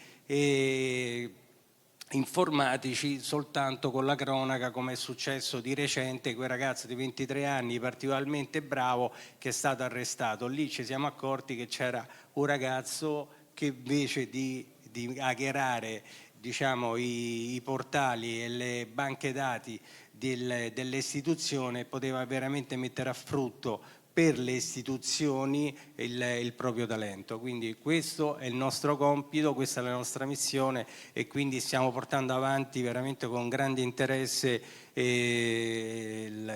tutto quello che è la progettualità degli ITS nel nostro Paese. Certo, i numeri sono impressionanti, 100.000 figure che mancano, tu parlavi di 80.000 l'anno, quindi veramente ci sono migliaia di opportunità, di possibilità. Non c'è dubbio, non c'è dubbio. Questi ragazzi, per fortuna loro, possono scegliere ciò che vogliono fare, perché oggi le aziende hanno sempre più bisogno di loro, hanno bisogno di persone competenti tecnicamente, ma noi facciamo anche molta attività per formare questi ragazzi per le soft skills, che sono davvero fondamentali, e in particolare per cercare di allenarli a un pensiero critico e a gestire la complessità, perché questo è ciò che caratterizza tutti i lavori di oggi e del futuro, perché nessuno più fa un lavoro semplice, e quindi la capacità, avere queste competenze a parità di competenza tecnica è davvero il motivo per il quale un'azienda preferisce avere una risorsa piuttosto che un'altra. Quindi quando si dice che è difficile trovare lavoro, i ragazzi non trovano lavoro, è un po' luogo comune? È un luogo comune. Lei dice non c'è dubbio. È un luogo comune, sì, e soprattutto ecco, gli ITS hanno affermato questo ruolo culturale della formazione sul lavoro, perché no, c'è sempre il commento, ma io mi chiedono il curriculum, devo fare esperienza, ma come faccio se ho studiato, non posso aver fatto esperienza. Invece l'esperienza si può fare anche studiando, c'è il PCTO, c'è l'apprendistato, ci sono i tirocini curriculari. In realtà le aziende non possono essere più viste come il termine finale del percorso di istruzione, ma adesso sono legittimate, gli ITS hanno fatto questo lavoro culturale a stare nel percorso di istruzione, collaborando, coprogettando, dando sostegno didattico. La gran parte dei laboratori dell'ITS, molti ITS hanno i loro laboratori, però si affidano ai laboratori super tecnologici delle imprese partner. Questo è un aspetto molto importante. Per allargare questo bacino, però, giusto una battuta finale, prima discutevo con la Presidente Caprioglio e ieri a cena con alcuni di loro, noi siamo diventati un punto di riferimento nel Mediterraneo. Ci sono tanti ragazzi che quest'anno arriveranno dall'Egitto e da altri paesi del Mediterraneo, in Etiopia, dall'Africa in generale, ma anche dall'Est Europa. In alcuni di questi casi parlano italiano, quindi si possono inserire tranquillamente. In altri sono molto formati in inglese, ma non possono, diciamo, arrivare sapendo già l'italiano. E come è successo già per le università, con un relativo successo, in futuro anche gli ITS magari potranno avere dei corsi in inglese, che tra l'altro è una competenza richiestissima ovviamente dalle imprese, e poi in quei 2 anni fare magari un accompagnamento linguistico per dare a tanti ragazzi l'opportunità di arrivare in Italia, di formarsi in Italia e poi di restare da noi. Ecco, nel futuro vedo questo aspetto, perché già dove si sta facendo le cose funzionano e quindi riusciamo ad invertire un po' i numeri dell'inverno demografico, che è una cosa che ci interessa molto. Sì, molto, molto interessante. Scusa Marco Valerio, allora, insomma, parlavi appunto di questo numero enorme, del fatto che è da 2 anni che hai conosciuto e scoperto gli ITS, ma da dove le prendete voi queste persone? A parte quelle che vi sfuggono perché sono hacker cattivi. Le prendiamo anche attraverso gli ITS. Ecco, quindi negli ultimi 2 anni quante persone... Ci sono diversi ragazzi che attraverso il concorso pubblico. Noi da qui al 2027 assumeremo circa 450-500 nuovi giovani che hanno uno skill informatico importante, proprio perché quello che devono capire i ragazzi non è soltanto quello della professione come tale in cybersicurezza, e che loro veramente si mettono a disposizione del nostro paese per proteggerlo da attacchi informatici che sono sempre più continui, frequenti. In alcune circostanze basti pensare ad esempio a un attacco informatico a una struttura sanitaria, significa che mette in pericolo la vita di tante persone che vanno a fare chemioterapia, vanno al pronto soccorso. Quindi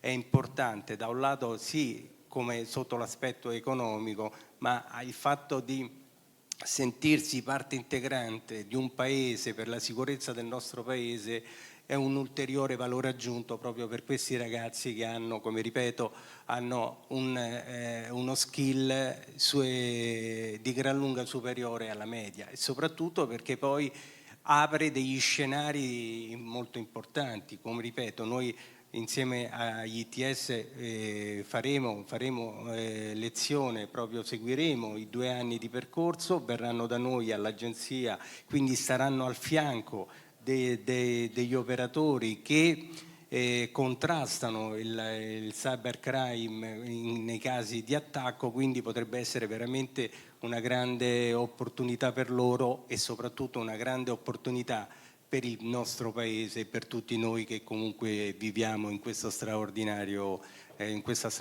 nazione. E vedi che c'è interesse verso i ragazzi? Assolutamente sì, Cioè. I ragazzi sono affascinati perché poi purtroppo il problema qual è? Che non si conoscono. Prima ho sentito diverse persone che parlavano degli ITS, io, come ripeto, anche per ignoranza, no? ITS che so, allora sono andato, l'ho googlato, istituti tecnologici superiori, allora poi l'ho scoperto, però devo dire che io sono stato, perché nella mia vita precedente ho fatto per 27 anni, ero alla polizia postale, quindi devo dire che uno dei primi corsi che abbiamo seguito con gli ITS nel Lazio eravamo noi anche, diciamo, oltre ad aver realizzato, diciamo, il programma, eravamo anche docenti. Allo stesso modo noi con gli ITS con i quali a breve verrà firmato il protocollo, logicamente andremo anche noi a fare lezioni, a seguire i ragazzi, a indicargli la strada più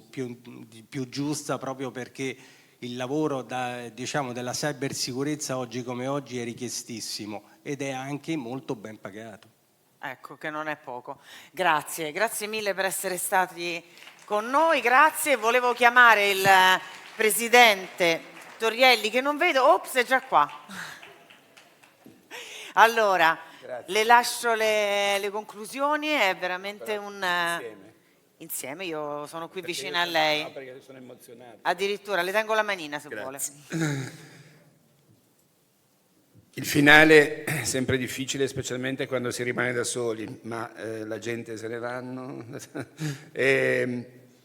So che c'è anche un collegamento, quindi io saluto tutti quelli che sono in collegamento. Mi hanno detto che stiamo facendo un bel lavoro, mi hanno detto ma non sappiamo quanta gente c'è in sala, ma la gente c'era, continua a esserci, ma soprattutto ci sono i presidenti degli ETS, c'è una parte del mio comitato di presidenza, ci sono le persone che credono in questo. Io ringrazio particolarmente la dottoressa Caprioglio, che è sempre vicino a me, ci incontriamo un sacco di volte proprio per questo, e in particolar modo l'amico, se posso dire, non è allievo perché è troppo bravo per essere un allievo, Alfonso Balsamo, che mi sorprende sempre con queste sue storie, ma la fa apposta perché studia almeno 3 giorni prima quello che deve dire dell'Amarone e poi me lo viene a raccontare qui davanti a tutti e mi mette a disagio.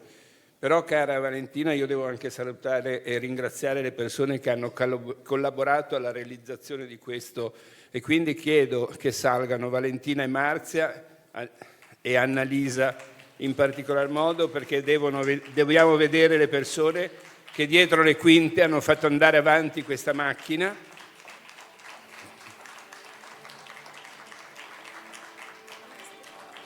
Volevo questa musica, volevo la musica del premio. Andrew, vai con la musica, perché qui con tutte queste donne... Io sono venite, sempre venite, contornato dalle donne, in particolar modo c'è un uomo invece nella mia vita che si chiama Euclide della Vista, che vive con me giorno, notte. Euclide, ma facciamo vieni una foto Euclide, con te, per favore, vieni. Fa la foto da là, vieni. Euclide, per favore. Poi c'è un'altra persona che mi sopporta, che è stata con me 3 giorni, sarà anche domani con me, che è mia moglie, che è in seconda fila e che mi accompagna ormai regolarmente. Quando non c'è la cito, oggi la cito lo stesso, così lo può sapere. È stato veramente un piacere per me. Io credo di aver condiviso insieme ai miei amici presidenti, per tutti Ormes Corradini, che vedo lì davanti, che è un decano della nostra organizzazione e che mi telefona sempre il sabato e la domenica per dirmi che tutto va bene, e io lo ringrazio sempre. Ricordo il suo aceto che è stupendo. In tutto questo non posso ringraziare tutti coloro che non ci sono, ma posso ringraziare anche Claudio Gentili, che è stato il mio maestro, la persona che mi ha introdotto nel mondo della formazione in Confindustria, e nonostante le sue critiche che mi fa sempre su quello che faccio, però è veramente un amico, un maestro. E tutti coloro che non ho citato, perché prima non avevo citato Bussetti, ma poi me lo sono ricordato dopo e l'ho fatto. Io spero di vedervi qui un altro anno, spero di vedervi qui con la presenza degli ITS che dovranno aver portato avanti tutto quello che io ho iniziato con loro. Qui in sala ci sono almeno 3 presidenti che mi hanno invitato alla messa della prima pietra o del primo mattone. C'era anche una persona che non sapeva neanche usare la cassola, come si chiama, per il cemento, e da mercoledì, non so, mi sembra, devo andare a Frosinone a tagliare un nastro, poi di notte corro su a Pordenone a tagliarne un altro, mi hanno detto che sarò il tagliatore di nastri, ma io me lo auguro, perché vuol dire essere arrivati in fondo a un percorso che qualcuno ci sta un po' ostacolando, e mi auguro che qualcuno ce lo permetta di portare in fondo, e un altro anno essere qua e poter andare a Bruxelles, come avete sentito detto la Donazan, perché ce lo ha promesso, e andremo a raccontare a tutti i francesi, a tutti i tedeschi, a tutti gli spagnoli che l'ITS italiano è un'altra cosa ed è bello. Grazie a tutti.